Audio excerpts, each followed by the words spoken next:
శ్రీకృష్ణదేవరాయలు 9 సంవత్సరములు యుద్ధరంగంలోనే గడిపారు. 18 యుద్ధములు స్వయంగా రాయలే యుద్ధరంగంలో ముందుండి సైన్యాన్ని నడిపాడు. ఆయన ఏనాడు ఓటమి ఎరుగడు.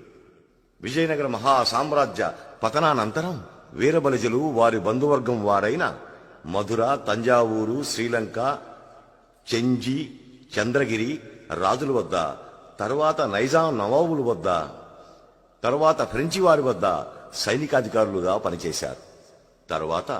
తర్వాత వచ్చిన రాజకీయ మార్పుల వలన బ్రిటిష్ వారి కాలం తర్వాత స్వాతంత్రానంతరం ఆ తర్వాత ఆనాటి వైభవమును కోల్పోయారు. ఈనాడు ఆనిగొంది సంస్థానాధీశులుగా ఉన్న ఆరవీటి వారు శ్రీకృష్ణదేవరాయలు పినతండ్రి దళవాయి తిమ్మానాయకుని సంతతివారు.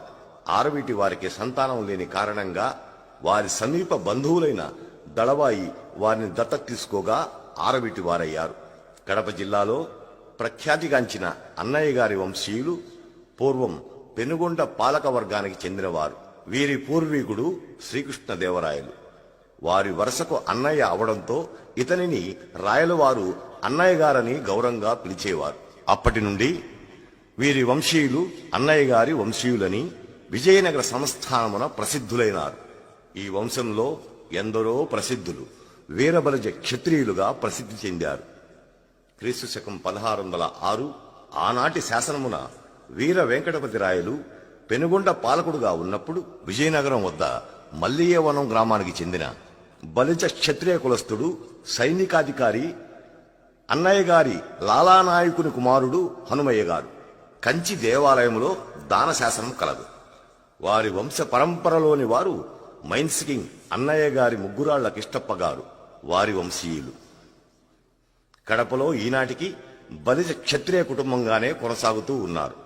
శ్రీకృష్ణదేవరాయలు తూర్పు జైత్ర యాత్రలో సైనికాధికారులుగా పాల్గొన్న అతని వంశీయులైన తులువారు ఈనాడు అనంతపురం జిల్లా పెనుగొండ దగ్గర కొత్త చెరువు గ్రామంలో ఉన్న తుళువ వెంకటప్ప కుమారుడు వెంకట్రామయ్య, అతని కుమారుడు సంజీవరాయుడు కుటుంబీకులు. భరద్వాజ గోత్రికులుగా అనంతపురం, బుక్కపట్నం, గుంతకల్లులో బలిజవంశులుగా ఉన్నారు. గుంటూరు జిల్లా కొండవీడు, చెంగీస్ ఖాన్ పేటలో తుళువ సుబ్బయ్య నాయుడు కుటుంబీకులు తెలగలుగా ఉన్నారు. వరంగల్, నల్లగొండ, కరీంనగర్లో తుళువ వారు చాళుక్య కాపులుగా ఉన్నారు. శ్రీకృష్ణదేవరాయలు పూర్వతరాల వారిని సమ్మెట, సాళువ, కోల, కోట, దేశాయి, సెలగోల అను గృహనామములు ఉన్నట్టు కొండవీడు కైఫియత్తునందు తెలుపబడినది. ఈనాటి సమ్మెట అనువారు కశ్యప గోత్రీయులుగా, వరలక్ష్మి గోత్రీయులుగా ఉన్నారు.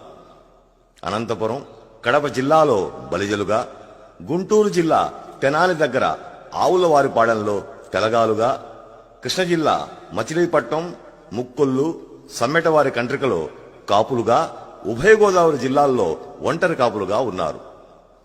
ప్రపంచాన్ని జయించి పాలించిన వారు చరిత్రలో ఇద్దరే ఇద్దరు. ఒకరు పంచశతకోటి యోజనాల భూమండల విస్తీర్ణం గల 56 దేశాలు అంగ, వంగ, కళింగ, కుళింద, కాశ్మీర, నేపాల, భూపాల, పాంచాల, పాండ్య, బర్బరి, కిరాత, విదేహ, విదర్భ, మలయాళ, గౌళ, గాంధార, కురు, కేరళ, మగధ, కొంకణ, సింధు, సౌవీర, ఆంధ్ర, ఛేది, శాల్వ, కోసల, సౌరాష్ట్ర, మత్స్య, సూరసేన, సింహ, కౌసంబి, పుళింద, లాట, కర్ణాట, త్రిగర్త, బృహద్దద, యవన, టెంకణ, దశాన్నవ, పౌడ్ర, బాక్లిక, ద్రావిడ, కాంభోజ, గూర్జర, కైకేయ, అవంతి, చోళ, సింహళ, కుంతల, నిషిద, పార్శన, కామరూప, భోజ, మాళ్వ, విరాట, మ్లేచ్ఛ దేశములు 4 యుగాలుగా పాలించిన బలిజ క్షత్రియులు. రెండో వారు 400 సంవత్సరములు రవి అస్తమించని మహాసామ్రాజ్యాన్ని పాలించిన బ్రిటిష్ వారు. దయవుంచి ఒక చిన్న విన్నపం. బలిజ కాపు సోదరులారా, జీవితంలో ఒక్కసారైనా ఆ విజయనగర మహాసామ్రాజ్య రాజధాని హంపిని దర్శించండి, చూసి ధరించండి.